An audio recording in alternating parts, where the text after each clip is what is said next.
जहां मुख्यमंत्री डॉक्टर मोहन यादव जम्मू के दौरे पर रहे, जहां बीजेपी प्रत्याशी के समर्थन में उन्होंने चुनाव प्रचार करते हुए जनसभा की। इस दौरान उन्होंने बीजेपी सरकार की उपलब्धियां गिनवाते हुए कहा कि जिस तरह से बीजेपी पीएम मोदी के नेतृत्व में काम कर रही है, आगामी विधानसभा चुनाव में बीजेपी जम्मू कश्मीर में अपने बलबूते पर सरकार बनाएगी। तो वहीं सीएम डॉक्टर मोहन यादव ने अपने संबोधन के दौरान कांग्रेस को जमकर आड़े हाथों भी लिया।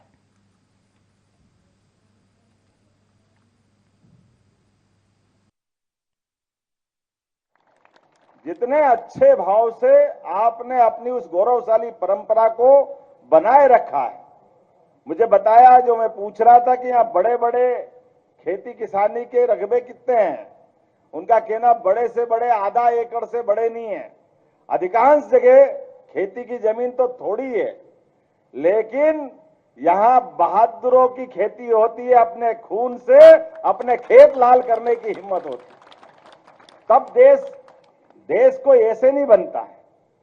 देश बनने के लिए हजारों लाखों साल लग जाते हैं, और लाखों साल में ऐसे कई गांव के गांव अपने देश की सीमाओं की रक्षा के लिए अपने समय का सदुपयोग करते हुए, वैसे मामूली बात नहीं है शहादत करना, लेकिन शहादत को अपनी आंखों के सामने सिद्ध करते हुए देखना यह और भाग्य की बात है। 1857 वो अंग्रेजों के खिलाफ भारत का पहला युद्ध, उस युद्ध के पहले के दौर में भी 1852 से कई युद्ध के ऐसे मौके आए इस जम्मू कश्मीर के लिए। आज मैं 1947 के पहले की उस भारत को भी याद करना चाहूंगा।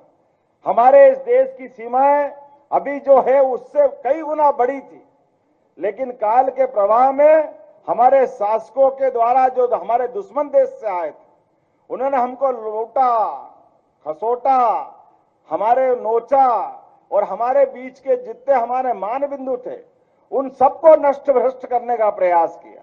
लगभग 1000 साल की गुलामी का काल आया। हमने किसी देश पे कब्जा नहीं किया, हम किसी देश पे चढ़ाई करने नहीं गए। हम तो जियो और जीनो दो की भावना वाले लोग थे। हमारी अच्छाई को दुनिया में बांटने वाले लोग थे। लेकिन एक तरफा एक हाथ से ताली नहीं बजती है, ताली दोनों हाथ से बजती।